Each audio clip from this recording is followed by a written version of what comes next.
19 апреля скончалась мать писателя и журналиста из Восточного Туркестана Миркамила Кашгарлы, проживающего в Анкаре. Новость о смерти матери поступила к Миркамилу 25 апреля. Через 3 дня информация подтвердилась и выяснились некоторые подробности. Для проведения погребальных мероприятий не нашлось никого, так как вся семья журналиста находилась в лагерях политического перевоспитания. Миркамил Кашгарлы на своей страничке в социальной сети поделился следующими словами. «Китайские власти позволили проводить мою мать в последний путь только старшему брату, с которым я не могу связаться, так как если я сделаю это, у него могут быть большие неприятности. Мы не знаем, где и при каких обстоятельствах скончалась моя мать, но я предполагаю, что ее измучили в одном из лагерей и уже после этого передали брату. Мы просим Всевышнего помиловать мать Миркамила и даровать терпение ему и его родным». В столице Швеции прошел митинг против нарушения прав человека в Восточном Туркестане, организованный уйгурским обществом просвещения.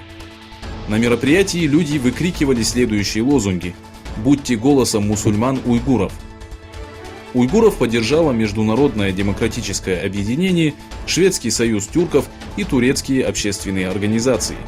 Протестующие прошли до китайского посольства и потребовали закрыть лагеря политического перевоспитания.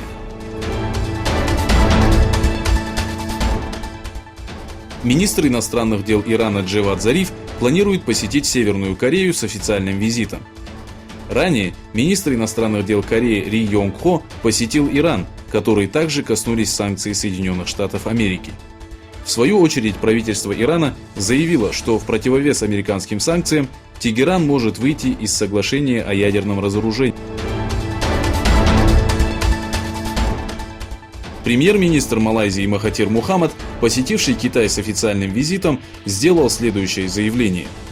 «Мы считаем, что вопреки слухам, китайский проект «Один пояс, один путь» не является планом Пекина по контролю соседних государств». Выступивший с речью на втором форуме, посвященном проекту, Махатир Мухаммад заявил, что Малайзия поддерживает данный проект и может внести огромный вклад в его осуществление. Наследный принц Саудовской Аравии начал новые поиски после того, как его попытки приобрести футбольный клуб Манчестер Юнайтед не увенчались успехом.